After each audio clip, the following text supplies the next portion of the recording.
m'appelle Marie-Michel Gagné, je suis passionnée par les voyages.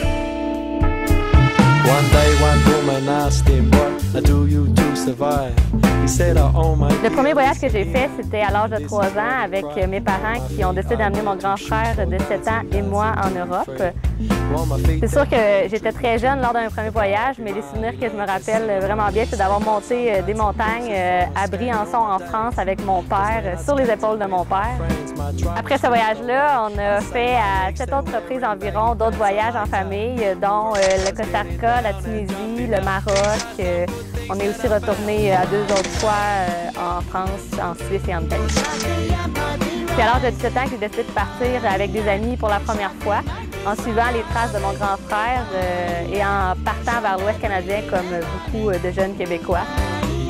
C'est vraiment dans ce voyage-là, dans l'Ouest canadien, que j'ai eu la piqûre de partir avec mes amis parce que même pas un an après mon retour, je me suis équipée en entier pour partir à l'aventure en Europe avec un billet ouvert.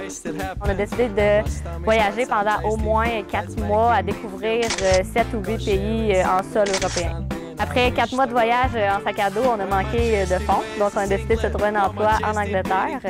Après 5 mois de travail là-bas, bien qu'on aimait ça, on a décidé que ce serait peut-être important de revenir au Québec pour commencer l'université. Dès le début de la session à l'université, on avait vraiment une idée fixe en tête, c'était de retourner pour la saison estivale, pendant les vacances, retravailler en Angleterre.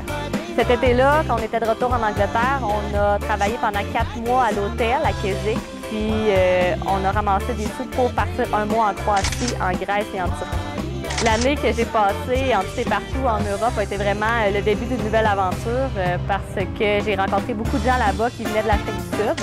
Et puis l'année suivante, on a décidé d'aller les visiter dans leur pays. Après avoir visité mes amis en Afrique du Sud et au Mozambique, j'ai aussi fait tout le Canada et les États-Unis en voiture. Je suis certain que tous mes voyages sont vraiment inoubliables, mais il y a certains moments plus forts que d'autres que j'ai vécus. Lors de mon voyage en Afrique du Sud, j'ai eu la chance de sauter en bungee près de Port-Elizabeth. C'est un bungee haut de 216 mètres et le pont le plus haut d'Afrique du Sud. Aussi en Afrique du Sud, durant un safari, j'ai eu l'occasion de faire une morning walk. C'est une marche à l'aube en pleine savane. Accompagné de guides armés, on est parti à la découverte d'animaux sauvages. J'ai toujours été intéressée par l'archéologie. Donc, j'ai visité l'acropole d'Athènes en Grèce, les ruines de Carthage en Tunisie et les ruines du Colisée de Rome, par exemple, à Rome. À Hawaï, un moment vraiment spécial, ça a été lorsqu'on a dormi en camping au pied d'un volcan à Maui et puis qu'on s'est réveillé à l'aube pour aller regarder le lever du soleil. Dans le futur, j'espère être capable de voyager aussi facilement et puis peut-être un jour d'être capable d'allier ma vie professionnelle avec le voyage.